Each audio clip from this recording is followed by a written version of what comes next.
ina kan waxun ka baranay dalka Morocco waa qaran muslim ah oo ku yaala waqooyiga Afrika xuduud wadaagna la ah badaha Atlantiga iyo badda dhexe ama Mediterranean Sea hadba sidaad u taqaan Maghrib ama Berber ayaad naanays ahaan labada midkood ugu yeeri kartaa Morocco waana dal ay si isku mid ah u saameeyeen dhaqamada Carabta tirada dadka Morocco waxa lagu qiyaasaa 36 milyan oo qof waa boqortooyo wadankani balse leh ra'iisul wasaare hogaamiye golaha fulinta hase yeeshee ku soo dhawow sideeda xaqiiqo ee aynu Morocco kaaga warinayno Morocco waa goobta lagu duubay filimada adduunka ugu badan waa maangal inaadan tan ka ogaal la'ayn waa hadaad daawatay musalsalka caanka ah ee Game of Thrones waa Morocco halka lagu duubay hadaadan kaas daawana waa dhab inaad filimo badan oo European iyo Hollywood kala fahantiisu sameeyeenba aad ka dhex aragtay deegaanka Morocco sida Mission Impossible, Babel, Kingdom of Heaven ama The Mummy Returns, Casablanca iyo filimo kale oo caan ah kuwa oo dhamaantood halkan Morocco lagu duubay. Morocco waxay farsamo ahaan ka wada tirsan tahay qaaradaha Yurub iyo Afrika. kaliya 8 mayl ayay xadka Yurub gaar ahaan jasiiradda Gibraltar u jirtaa Morocco sababta awgeedna waa tan dhaqamada reer Yurub saameynta togan ugu leeyihiin Morocco gaar ahaan Isbaanishka oo halkan laga heli karo af iyo dhaqankiisaba saameyn kale oo xoogan Faransiiska ayaa ku leh Morocco oo isagu gumeystay dalkan luuqadiisana halkaasi looga hadlo. kala duwanaanshaha dhaqan iyo af ee bulshada dalkan ugu yaraan 4 luuqadood ayuu ku hadli karaa qofka Moroccaanka ahi sida Carabi, Faransiis, Berber iyo Spanish la fahantiisa.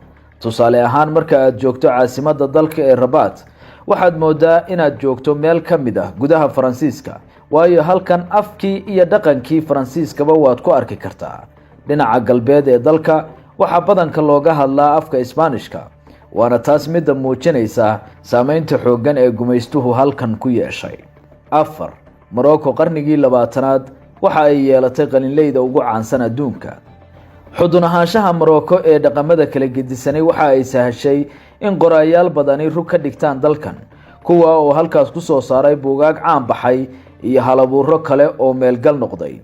William Brew, Brian Joslin iyo Tennessee Williams ayaa ugu caansanaa qalinleydii kontonaadkii ilaa 60maadkii loogu hadalhaynta badnaa gudaha Morocco iyo caalamka intiisa kaleba. dalka Morocco waxa uu ahaa kii ugu horeeyay ee aqoonsaday qarannimada Mareykanka.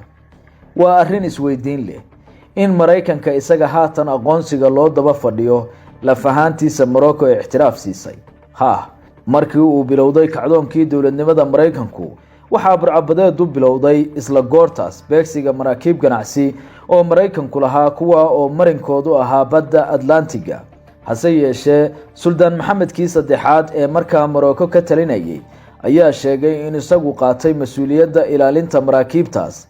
Saaxiibtinimada Mareykanka iyo Morocco waxa la saxiixay 1787 welina Morocco waa saaxiibka ugu qadiimisan ee Mareykanka.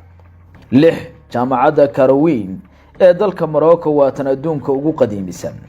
tani waa jaamacadda adduunkeena ugu da'da weyn sida la wariyay taasoo la asaasay markii taariikhda miilaadigu ahayd 859 waxayna ku taal magaalada Fez ee gudaha dalkan.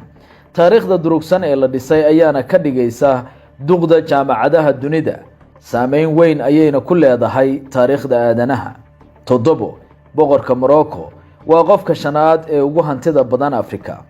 qiimeyn ay samaysay shabakadda Forbes sanado ka hor ayaa lagu sheegay in boqor Maxamedka 6aad ee Morocco yahay qofka shanaad ee ugu hantida badan qaaradda Afrika ka oo shabakaddu hantidiisa ku sheegtay 5.7 bilyan oo dollar.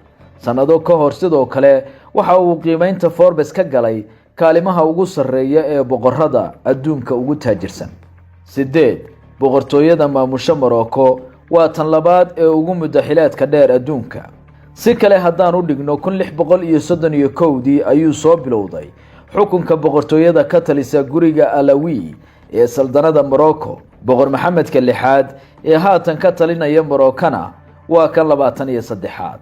taas ayaana ka dhigaysa boqortooyada labaad ee ugu cimriga dheer.